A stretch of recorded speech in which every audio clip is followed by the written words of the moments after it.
تا حالا اون کشش خلأ رو حس کردی؟ نه یه جای خالی که ازش بترسی، بلکه فضایی که منتظر تا با خود تو پر بشه. فکرشون کردی که شاید بزرگترین حقیقت‌ها توی هیاهوی جمعیت پیدا نمیشن، بلکه توی آرامش خلوت خودت پنهان شدن؟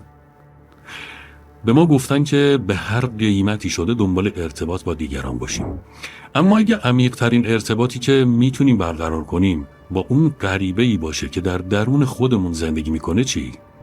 این سفر سفریه که همه ما بالاخره باید تنهایی بریم. به کانال بیدارگر خوش برگشتی.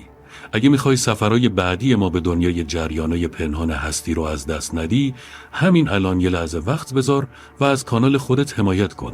دکمه سابسکرایب رو بزن و اون زنگوله رو هم فعال کن تا از ویدیوهای بعدی با خبر بشی.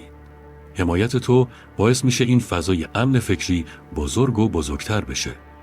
امروز بخوایم بریم سراغ مفهومی که دنیای مدرن ما اغلب بد درکش میکنه یا حتی ازش میترسه. میخوایم ببینیم چرا بعضی آدمای واقعا آگاه و راضی انتخاب میکنن که تنها باشن. فصل اول، مسیری که فراموش شد. توی داستان بزرگ زندگی ما یه قانون ساده به همون یاد دادن: برای سریع رفتن تنها برو و برای دور رفتن با بقیه همراه شو. وقتی جاده کوتاه و سخته میتونیم سبک و راحت تنهایی بریم، اما وقتی جاده طولانی و سخته دنبال یه همراه میگردیم، یه هدف مشترک که سنگینی راه رو کمتر کنه. اما پشت این حکمت ساده یه سوال عمیق‌تر و مهمتر پنهان شده: توی این سفر چی همراهته؟ هر همراهی یه نعمت نیست.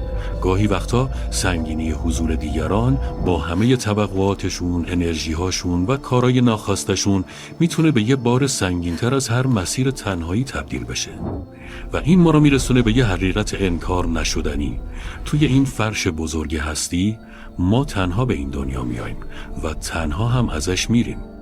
بنابراین هنر تنها بودن، این که آدم بتونه توی خلوت خودش به یه آرامش عمیق و پایدار برسه، یه نقطه ضعف نیست، بلکه یکی از حیاتی ترین مهارت‌هایی که میتونیم یاد بگیریم.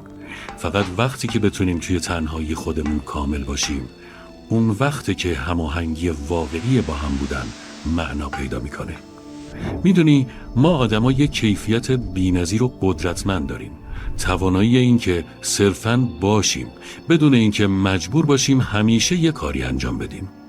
ولی وقتی دور هم جمع میشیم یه جریان دیگه ای را میفته، یه جریان ناخودآگاه که ما رو با خودش میبره و فکرهای فردی ما توی موج جمع گم میشه. برای اینکه به تمام پتانسیل خودمون برسیم باید توانایی در سکون نشستن، فکر کردن و صرفاً بودن رو دوباره به دست بیاریم. این همیشه و همیشه یه تلاش فردیه و درست در همین لحظات مقدس خلوته که ما قلممو رو بر می داریم و بوم هستی خودمون رو نقاشی می کنیم. فصل دوم، یک ارتباط مقدس. خب بیاین جوهره تنها بودن رو درک کنیم. این یه حالت کمبود نیست، بلکه یه مسیر تحول آفرینه، یه تکامل آگاهانه است. تنها بودن انزوا نیست، یک ارتباط مقدس با خویشتنه. یه انتخاب آگاهانه است که از شلوغی و هیاهوی دنیای بیرون فاصله بگیری و توی آبهای عمیق و آروم افکار و احساسات خودت شیرجه بزنی. اینجاست توی این پناهگاه خلوت که بالاخره آینه‌ای پیدا می‌کنی که نه اون چهره‌ای که به دنیا نشون میدی، بلکه جوهره واقعی تو رو منعکس می‌کنه. و در آغوش همین سکوت میتونی زمزمه‌های راهنمای روحت رو بشنوی.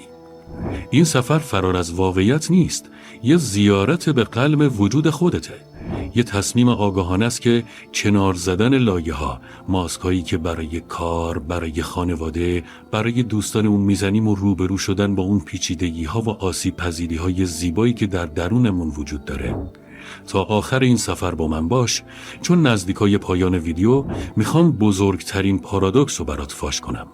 اینکه چطور همین زیارت درونی کلید مخفی برای باز کردن قفل عمیق‌ترین و واقعی‌ترین ارتباطات با آدمای اطرافته. همینطور که تو این مسیر قدم برمی‌داریم، شروع می‌کنیم به رمزگشایی کدای زندگی خودمون. الگوهایی که رفتارامون رو کنترل می‌کنن رو می‌بینیم. ریشه ترس‌هامون رو پیدا می‌کنیم و کشش اون آرزوهایی که واقعاً روحمون رو به وجد میارن حس می‌کنیم. توی خلوت بازنگری درونی به یه شفافیتی میرسیم، مثل یه دریاچه آروم و تاریک که ستاره‌های درخشان آسمون رو بی‌نقص منعکس می‌کنه. فصل سوم، شجاعت سکون. میدونم این میتونه ترسناک باشه. توی دنیای شلوغ و پر از محرک امروز فکر کردن به سکوت واقعی یه حس ناراحتی بهمون میده. وسوسه سرگرم شدن خیلی قویه. خیلی راحت تره که گوشی رو چک کنیم، یه چیزی ببینیم یا به هر چیزی گوش بدیم جز صدای دنیای درونمون. چرا؟ چون تنها بودن شجاعت میخواد. این که با خودمون روبرو بشیم بدون هیچ نقابی، بدون زره نقشای اجتماعیمون. این که همونقدر که به نقاط قوتمون آگاهیم، آسیب پذیری هامون رو هم بپذیریم. درست در همین سکوته که ما یه حکمتی رو دوباره کشف میکنیم. این که رشد واقعی از پنهان کردن نقصامون نمیاد، بلکه از در آغوش گرفتنشون میاد. و اینجاست که به این درک شگفت‌انگیز میرسیم که ما هم مجسمه سازیم و همون سنگیه که تراشیده میشه، هم خالق سرنوشتیم و همون خاکیه که شکل میگیره. به خاطر همینه که تنها بودن دقیقاً نقطه مقابل احساس تنهاییه. احساس تنهایی درد تنها بودنه، اما خلوت لذت تنها بودنه. این یه حرکت عمیق از عشق به خوده. توی همین خلوته که ما تبدیل به بهترین دوست خودمون میشیم. یاد میگیریم با خودمون مهربون باشیم، اشتباهات گذشته رو ببخشیم و پیروزی‌های کوچیکمون رو جشن بگیریم. اینجا همون جاییه که شجاعت پیدا می‌کنیم تا برگردیم و با سایه‌هایی که درونمون کمین کردن روبرو بشیم. ناامنی‌ها، شک‌ها و زخم‌های قدیمی. و وقتی نور آگاهیمون رو بهشون میتابونیم، میبینیم که اونا فقط توهم بودن و در مقابل قدرت درونی ما هیچ قدرتی ندارن. فصل چهارم، رونمایی بزرگ. و حالا میرسیم به اون پارادوکسی که بهت قول داده بودم. اینکه با در آغوش گرفتن کامل خلوت کلید مخفی ارتباط واقعی و عمیق با دیگران رو پیدا میکنی. چطور ممکنه فاصله گرفتن از دنیا ما رو برای بودن در اون بهتر کنه؟ اینطوری بهش فکر کن. تو نمیتونی از یه فنجون خالی چیزی برای کسی بریزی. خلوت همون چیزیه که فنجون ما رو پر میکنه. جایی که انرژی، صبر و عشق ما دوباره شارژ میشه. توی خلوت ما هوش هیجانی رو پرورش میدیم. وقتی برای احساسات خودمون وقت میذاریم به زبان قلب مسلط میشیم و این تسلط پلی میشه که ما رو به دیگران وصل میکنه. وقتی خودمون رو بشناسیم میتونیم توی روابطمون صادق و واقعی باشیم. روابطی که از این نقطه شروع میشن بر اساس نیاز یا ترس نیستن، بلکه بر اساس احترام متقابل، اعتماد و جشن گرفتن استقلال زیبای هر فرد بنا شدن. همینطور که به اوج این سفر میرسیم، بیاین قدر چیزی که کشف کردیم رو بدونیم. انتخاب تنهایی یه زیارت آگاهانه به اعماق وجود خودمونه. درباره اینه که یادت بمونه کی بودی قبل از اینکه دنیا بهت بگه کی باید باشی.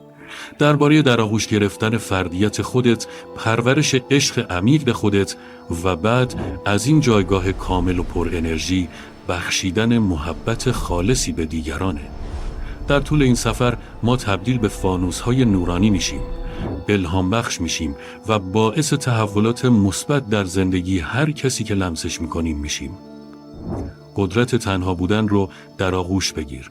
بهش به چشم یه نبودن نگاه نکن، بلکه یک حضور، چون با درک کردن و دوست داشتن واقعی خودت کلید درک کردن و دوست داشتن واقعی دنیا رو پیدا میکنی. و یادت باشه در همین تمرین درونی که ما به سمت خودشناسی هدایت میشیم و به اون ارتباط عمیق، خاموش و ناگسستنی تمام هستی بیدار میشیم. اگه این پیام به دلت نشست، توی اون جای آروم درونت با لایک کردن این ویدیو به همون خبر بده و اونو با کسانی که حس میکنی به شنیدنش نیاز دارن به اشتراک بذار. و حالا نوبت توه. توی کامنت ها برامون از تجربه‌های خودت بنویس. خلوت به تو چی یاد داده؟ داستان تو بخش مهمی از این بیداری جمعی ماست. ممنون که همراهمون بودی. در مسیر نور آگاه و بیدار باشین.